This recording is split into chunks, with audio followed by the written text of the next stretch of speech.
Well, hello. I'm back for my weekly video. Let's start off with some information about what's going on in Michigan related to the COVID-19.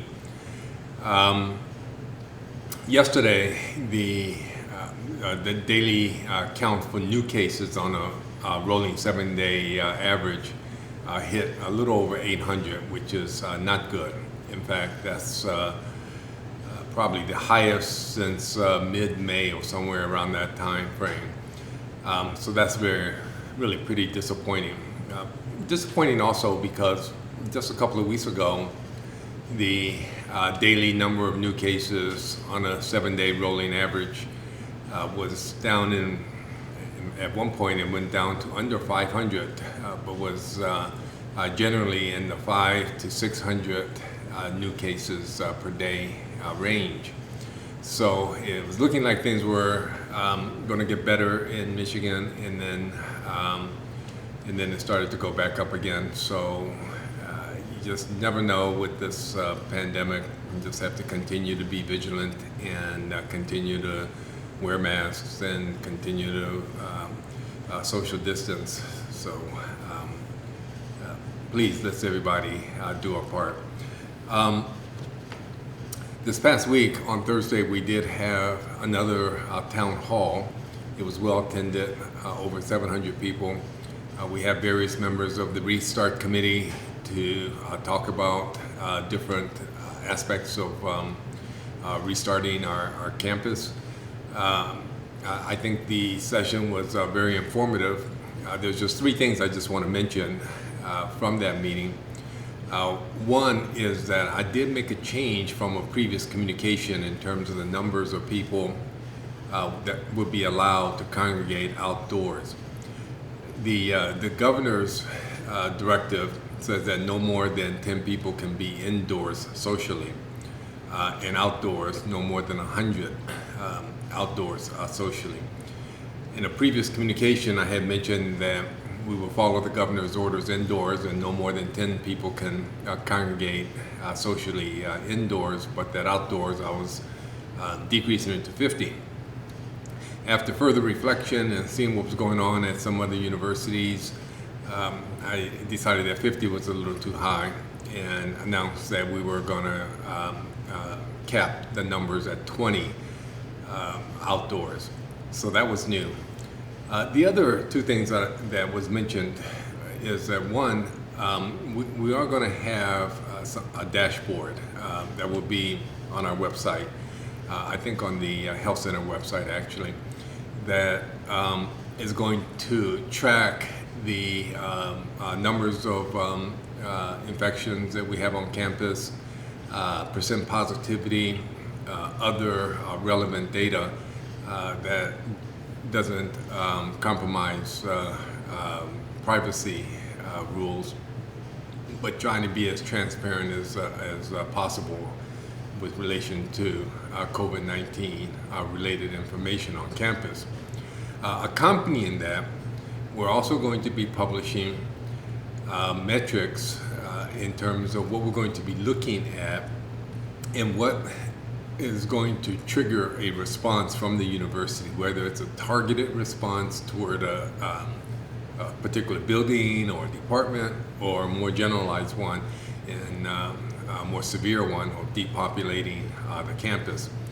These are going to be things like, what is the percent positivity that we'll tolerate until we actually do something different from a university standpoint, or a number of new cases. A number of things. There's 7 or 8 metrics that we'll be following.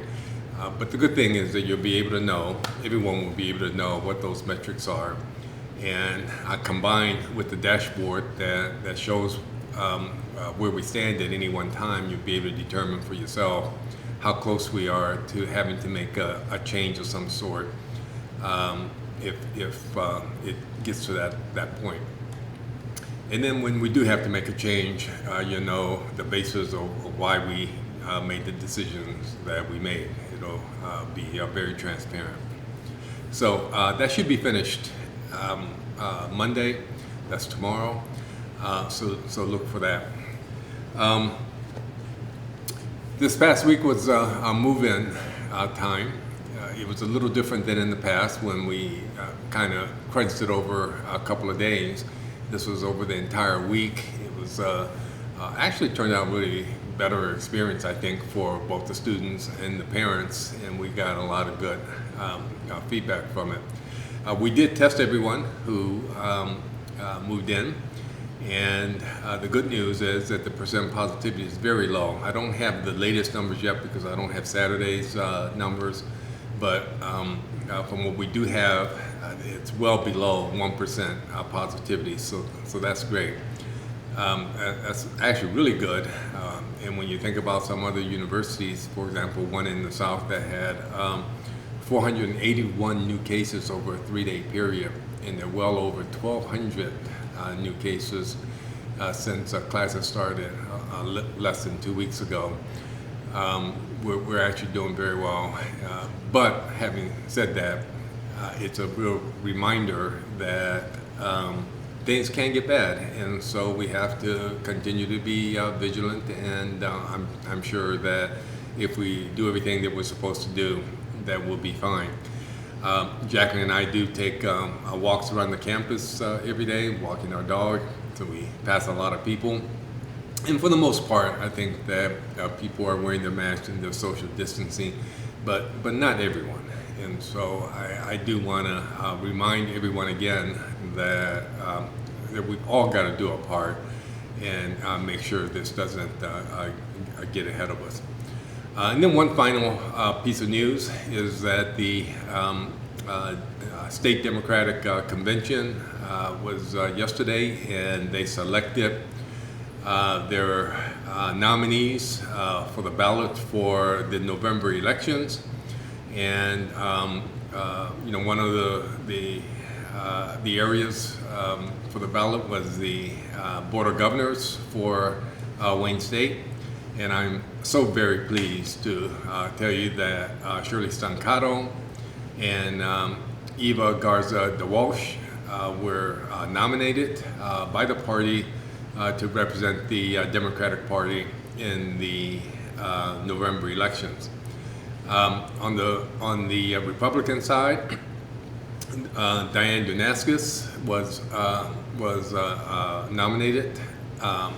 Diane is someone well known to us. She was on the Board of Governors for many years before she was termed out in 2018 and was not re-elected when she ran.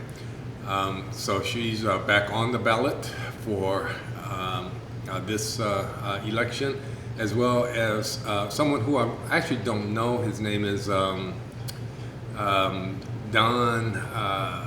Don Gates. He's the only thing I do know about him is that he's a retired colonel, and he's also the other nominee besides Diane Danaskis for the Republican slate.